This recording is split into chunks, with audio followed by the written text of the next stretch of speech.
Good Monday evening. Thanks for joining us for Unscripted here on Up North Live. We hope you had a spectacular weekend. Hopefully you were able to get outdoors, maybe take advantage of the snowy weather. And some temperatures, though, expected to rise over the next couple of days. Chief Meteorologist Joe Charleboy is here. Joe, I know you and I were talking earlier, possibility of some rain this week, which did not think I'd hear that word in a while. Yeah, and I think the day we're honing in on it is going to be Thursday, especially the afternoon and evening. It looks like some rain coming in. You wouldn't know that, though, right now. I mean, temperatures are in the teens and 20s still this evening. But we are going to warm up tomorrow. It's not shorts weather, obviously, but it will be the warmest day in about 3 weeks for much of northern Michigan. So warmer weather coming in. It'll kind of peak Thursday and then drop off as we head toward Friday. We'll look at that. And when we may get some rain or some snow, we'll take a look, Melissa, a little later. Okay, thanks for that, Joe. Well, as childcare continues to soar, the cost that is, two Michigan lawmakers are proposing a national expansion of a program piloted right here in northern Michigan. Our political reporter, Remington Hernandez, explains the program, which brings together parents, their employers, and the state of Michigan. Michigan's Tri-Share program began in 3 pilot regions back in 2021. It's since been expanded across the state, and soon it could benefit parents across the country. A 2023 report from the Annie C. Casey Foundation showed the average cost for childcare in Michigan was more than $11,000 a year. The report also found that 14% of Michigan families had to change jobs as a result of childcare problems. Today, Congresswoman Hillary Skolton announced legislation that would expand the Tri-Share program to ease the burden on families nationwide. Parents are doing everything right, working hard, contributing to their communities, and trying to build a better future for their children. But the price of childcare has risen so high that it's pushing many families to the breaking point.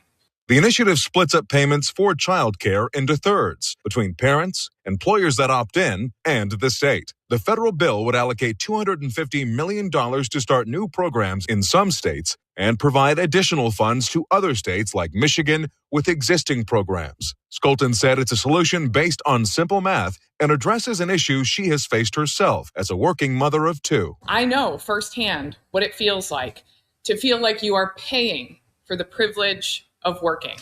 There were times when my husband and I sat around the table and thought, can we still make this work? Skolton was joined by childcare and economic leaders who underline the challenges costs can create. Michigan loses an estimated $576 million annually in tax revenue due to childcare issues. On top of immediate economic impacts, proponents say childcare improves outcomes down the road. The earliest learning lays the foundation for cognitive, social, and motoric skills children need to thrive in school and in life. Michigan Republican Congressman John James, himself a father of 3, is a co-sponsor. He echoed the concerns, saying that, quote, failing to fix this crisis only exacerbates the wealth gap and makes it harder for young families to build a future in Michigan. With the bipartisan support, Skolton said she hopes House leadership will give the bill a vote, maintaining it's not about politics, it's about affordability. In Grand Rapids, I'm Remington Hernandez reporting. And with that, it's time to check our question of the day regarding childcare costs continuing to rise. We want to know, has the cost of childcare or daycare impacted your employment status? Let us know. We value your feedback. Go to our Facebook page, Up North Live, or our website, upnorthlive.com. Check out that question. Let us know, and we'll check those responses coming up a little bit later in the show. Taking a look ahead now, the Jewish community in northern Michigan is inviting you to an evening of music and lights. Traverse City's Chabad Jewish Center is hosting the 3rd annual Menorah in the Square. It's taking place at Rotary Square on Union Street in Traverse City this coming Sunday. The free, family-friendly celebration. It's open to anyone. A large menorah will also be lit during that event. And for more on the event, joining us now on Unscripted is Rabbi Label Shamtiv with the Chabad Jewish Center of Traverse City to talk about the annual Menorah in the Square. Rabbi, thank you for joining us tonight. Yes, thank you for having me. Tell us a little bit about the Menorah in the Square taking place on Sunday. What can people expect? So it's going to be a day full of evening, full of live music. So it's going to be a lot of fun. We're going to have donuts, hot cider, an amazing program put together with some some people talking, and the grand menorah lighting of the menorah that's going to be made out of cans of food, which are going to be donated from people in the community. And after the event will be donated to those in need. And for people who are not familiar with the Jewish faith, is this something that they can still attend? Is this, that is obviously open to everyone?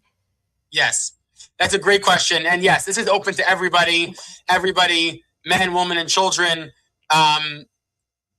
every age. And we're actually having a special event this year, partnering with the Traverse City Fire Department for a grand Hanukkah chocolate Geltrop. And if you don't know what that is, that means, I guess you have to come to find out. You have to come to find out. It sounds great. So yes, I think people will want to figure out what that is. And also for people who aren't familiar with Judaism, why is this a significant time of the year? So in general, it's always a very special time, a holiday of celebration, of adding in light and acts of goodness and kindness. But especially coming from the terrible tragedy that happened in Bondi just yesterday, it makes it even more important to really add in light, because we are taught, especially taught by Rabbi Menachem Mendel Schneerson, the Rebbe of blessed memory, how when we are faced with evil and with darkness, we have to fight it with light. And the only way of doing that is not with violence, but with adding in acts of goodness and kindness. And that goes with lighting the menorah in a spiritual aspect. The lighting of menorah signifies adding light, but also in the fact that we're lighting the menorah out of cans of food, which will then be donated to those in need. So definitely an event that's impacting community members beyond just those who are attending the event. Correct. Mm-hmm. And this is a real good time to show support to the Jewish community, where after coming from this event, everyone is welcome. Doesn't matter the background, the religion, or anything. Everyone is welcome to come join us and celebrate for this really exciting event. And we do ask for security reasons, just so we can know how many security we need and for how many donuts also, to sign up to let us know if you're coming at jewishtc.org/menorah. And that is, again, jewishtc.org/menorah, to make sure we have enough security out there, because obviously, especially with everything's going on, we're not afraid. We're going to be going greater, bigger than ever, but we do need to do what nature requires us to do. And you mentioned cider and donuts, so people can expect to have some treats when there as well. Maybe even meet somebody or people in the Jewish community and connect with community. Correct. Yes. So it's going to be a time of connection, a time of celebration. We're going to have a live DJ with our Judah the Maccabee mascot. We're going to have the grand menorah lighting, and it's going to be a really exciting time. It's really the highlight of my year. Every year I look forward to the menorah lighting. It's a time where we see the whole community, the whole Traverse City community coming together and really celebrating a holiday of adding of acts of goodness and kindness. And going along with that, Rabbi, what is your hope that people gain from the menorah in the square on Sunday? Number one, encouragement to add in acts of goodness and kindness. And if you want to be part of the can menorah, you can drop off cans at the menorah at the Jewish Community Center anytime this week during business hours, and we will be using that for the menorah. But also, just being there and kind of introducing ourselves, or so to speak, to the wider community, and celebrating, because I feel like a lot of people that do hate us, and a lot of the anti-Semitic activity comes from people that don't really know who we are and what we stand for. Right. Thank you for that. And thank you for all of the information. We'll make sure to post everything on our website for the event coming up on Sunday. And also the website, too, that the rabbi had mentioned. We will connect you with that on UpNorthLive.com. In other news today, the U.S. Department of Housing and Urban Development, or HUD, has temporarily paused major changes to how it distributes federal homelessness funding. This is after a lawsuit was filed by multiple state attorney generals, including Michigan's. Our Ellie Baxter spoke with housing advocates at the local level and has more. That's still all we know right now. Ashley Halliday-Schman is the director of the Northwest Michigan Coalition to End Homelessness. She's a point person for collaborating with 5 counties, including Antrim, Benzie, Grand Traverse, Kalkaska, and Leelanau on funding opportunities to address homelessness, including some of the largest funding from the U.S. Department of Housing and Urban Development. We had the ability to do before with a 90% renewal rate was really direct that to the greatest need of our region. Our region is very different than large metropolitan areas. But Ashley says abrupt new policy changes released by HUD are bringing that 90% down to 30%. In dollars, that's $1.4 million to a little less than $500,000. That shift could force anywhere from 70 to 100 people locally back onto the streets and into our emergency shelter system.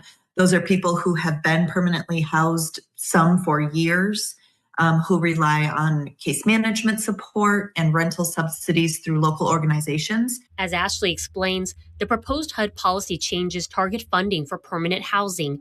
It's not necessarily a specific complex of housing, but rather units scattered across the region where people get help with paying rent. What's incredibly disappointing about it is it shifted without knowledge of the providers, right? So we were all practicing from a notice of funding opportunity approved in 2024. We were practicing to those guidelines that were approved then, and now potentially being penalized for doing what we were asked to do by the same federal agency just 12 months ago. That frustration has also reached lawmakers in Washington, with Representative Jack Bergman and Senator Alyssa Slotkin both signing letters from their respective parties to HUD. I think it's really important to understand that housing is not a partisan issue. Having resources that are able to meet the needs of your community is not partisan.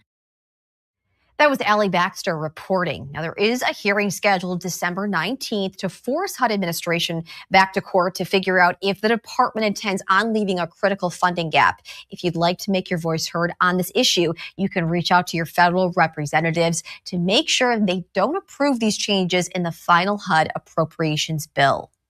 A shelter in Cadillac serving survivors and families in need is getting a financial boost tonight. New Hope Center has received a $2,000 grant, all to help cover essential supplies as the demand remains high. That grant will help New Hope Center replace everyday items that are frequently used and often run out. Those include basic household supplies residents rely on during their stay. Shelter leaders say that these costs are not always covered in the regular budget. The funding comes as the shelter continues to see a high demand, especially during these winter months. Well, we want to, like the grant is called Essentials of Hope. So it's for food, warmth, and dignity. So we want people to feel safe and warm and feel like they have the ability to have the necessities that they need while they're here. And Munn says grants like this help ease financial strain while meeting daily needs. All right, we'll stay right here. We are taking a break, but coming up, Jill will take another look at your weather forecast to see if we can expect warmer temperatures as the week goes on. We'll be right back. I'm Jada Johnson from Big Boys TV, and the Fish and Game Report is sponsored by Johnson's Propane.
Welcome back to Unscripted on this Monday evening. Warmest day in almost 3 weeks tomorrow with the weather. Chief Meteorologist Joe Charlevoix joins us now. I can't believe that we're saying this, Joe. I'm actually kind of excited. Yeah, it's been a while. I mean, I'll give you like a 35 tomorrow. I'll take it. Yeah, it's been a little bit of a freeze the last couple of weeks. We've had bouts of snow, including over the weekend. But yeah, a little warm up coming in. It'll peak on Thursday, and then we're going to drop back down again Friday. Okay. So that's kind of what we have going on. Take a look outside of our studios. Pretty much all of northern Michigan has snow on the ground now. And that has ended, though. We had some snow this morning, actually back through the weekend. I was out Saturday evening. It was not that great on some of the roadways over the weekend. There's a look at things right now. And again, pretty quiet. Our three big things this week. We have a round of light, well, we'll call it a wintry mix tomorrow. Not a big deal, but there will be a few slick spots tomorrow with a little bit of light freezing drizzle or some sleet and rain showers tomorrow afternoon. Temperatures are going to go up and down. We have 30s tomorrow and Wednesday, 40s Thursday, and then we go from the 40s to the teens on Friday, and then back to the 30s on Saturday. And with that, a system does arrive late week, so we're looking at more rain Thursday, perhaps some snow, messy weather on Friday. There's the snow this morning passing through. A lot of cloud cover. It stays pretty cloudy tonight. There's the snow this morning. The lake effect snow we had, in the wake of that, there was a little bit of lake effect snow right there. You can see as we got into the evening towards sunset, that has pretty much come to an end now, and for the most part, pretty dry. Meanwhile, off to the west tonight, warm weather. Look at Denver today. It was 67. A little bit of that, at least some 30s and 40s is going to start heading our way. There's our warm front, kind of the leading edge of that, out over the Dakotas tonight, and that's going to kind of replace this cool air mass we've had in place the last couple of weeks, actually. We'll run through the week temperature-wise. There's tomorrow, upper 20s, low 30s. Similar story on Wednesday, but then look at Thursday, upper 30s and low 40s expected. That's going to be the warm day, chance for some rain, and then watch Thursday to Friday here. Yeah, we get back into the teens by the end of the week. And that will lead to a switch from rain to snow Thursday into Friday. I'll show you that here in a second. There's a look at tonight through tomorrow. Again, nothing big, but as this warmer air comes in, we could see a little bit with some shallow moisture here. A few flurries, little freezing drizzle, maybe a touch of sleet tomorrow. Right there around Grayling, maybe, Mayo, as we get into the afternoon and evening. And then that'll depart. And actually, the best day of the week probably will be on Wednesday because we may get some sunshine for a little while, which is nice this time of the year. All right, let's go late week. There's the system Thursday. See the clock up there, 4 o'clock Thursday evening, rain. And then as temperatures tumble, we switch to snow by Friday morning. Could be pretty messy Friday, actually. And then that'll kind of wind down by Friday night. So tonight, we're looking at teens and 20s, lingering lake effect snow pretty much done now. Maybe a flurry still. Clouds will hang on tough tonight, though. Winds out of the southwest. And then tomorrow, patchy, the FZDZ, that's freezing drizzle. You know, I put that in there, Melissa. Why is that? Because I can't fit freezing drizzle. So. Makes sense. Okay. And it's in the forecast. Patchy, freezing drizzle, showers tomorrow. Notice the highs in the 30s. And again, I was looking at the numbers today. For a lot of spots, it's the warmest in about 2.5 weeks coming up tomorrow. Manistee 36, forecast high there. Extended forecast, partly cloudy Wednesday. Rain Thursday to snow Friday. A big drop in temperature Thursday to Friday. Snow hangs on into Saturday. By the way, the first day of winter is Sunday. Sunday. All right. Nice to... There you are. Yeah, it stepped off there for a minute. I was going to say, it's nice to see the sun on Wednesday. That, I think, is a bonus. I hope so. Yeah. We're hoping for that. So keep your fingers crossed. Fingers crossed. All right. Thanks, Joe. Coming up, Sports Director Harrison Beebe will give us an update where things stand with the Lions after a tough loss out in LA yesterday. That's coming up next in sports.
Welcome back to Unscripted. Sports director Harrison Beebe joins us now with more on the outlook for the Lions season after yesterday's loss. Hey, Harrison. Yeah, Melissa, it is not looking good. Now, it's not completely lost, but one thing that was lost yesterday in the defeat at the hands of the LA Rams was the ability to control their own destiny as far as a return to the playoffs is concerned. And keep in mind, this would have been a third straight year, or could still be a third straight year if they do end up making the postseason. But right now, they're behind that 8 ball, and they're going to have to do all the work they can to win all 3 of these games. And even then, they still need a little bit of help from another team to ensure they're going to get a spot. And this isn't the easiest schedule. You know, obviously the Bears, the only double-digit win team on that list right now, but the Steelers, that'll be this Sunday at Ford Field. That's a Pittsburgh team that is in the playoffs right now on the AFC side of things, and they're continuing to play tough for their division lead over Baltimore, so they don't want to drop that game. Minnesota, the worst record team on that list. That is a Christmas Day game in Minnesota, and yes, the Vikings did beat the Lions. It's like 5-6 weeks ago now at Ford Field, so you can't take them lightly. And then the Bears have got the 10 wins. They've got Ben Johnson, the former Lions offensive coordinator, as their head coach, and they just keep rolling. And they, unlike the Lions, the Bears do control their own destiny, not only for a playoff spot, but for the division, home field for a game or two in the postseason. So they have all the reasons in the world to want to win down the stretch here, especially that finale against the Lions in Chicago. So a lot to follow. It's not impossible. This is a very talented Lions team. That was the one thing I took away from the loss yesterday, the Rams. They're not a bad team. This is a playoff caliber team. Unfortunately, they're not winning the key games that they need to ensure they're going to get in the postseason. That loss to Minnesota that we referenced just a second ago, that might be the one thing that does keep them out, is an upset loss to Minnesota. However, Melissa, let's hone in on some positives before we wrap up sports. We do know that the community of Big Rapids and alums of Ferris State, they are celebrating because the Bulldogs, once again, playing for a national championship in Division II college football. That'll be this Saturday against Harding, the last 2 national champions in Division II squaring off. And if Ferris wins this game, Melissa, they'll have won their national title for the 4th time in the last 5 years. So, yeah, dynasty for sure in Big Rapids already, and that'll continue to be the case if they win on Saturday. Exciting. Best of luck to the Bulldogs. All right, thanks, Harrison. Coming up, we'll take a look at the live results for our question of the day, coming up right after this. Salon services are furnished by Epiphany Advanced Academy in East Acme.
Welcome back to Unscripted. We're going back to our question of the day. Has the cost of childcare impacted your employment status? Here's some of the comments that we have right now. Brenda's saying it sure has, but the cost of care for supplies, snacks, etc. also gone up. Remember, caregivers need a living also. Jamie's saying, well, that is something that people need to take into consideration when deciding if they want to have children or not. Everything has gone up, not just childcare.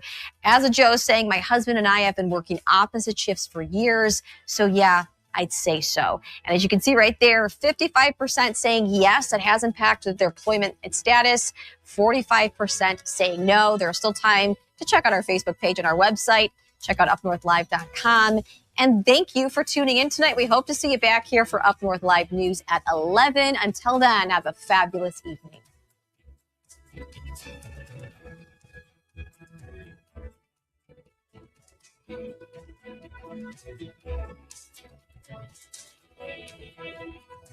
you.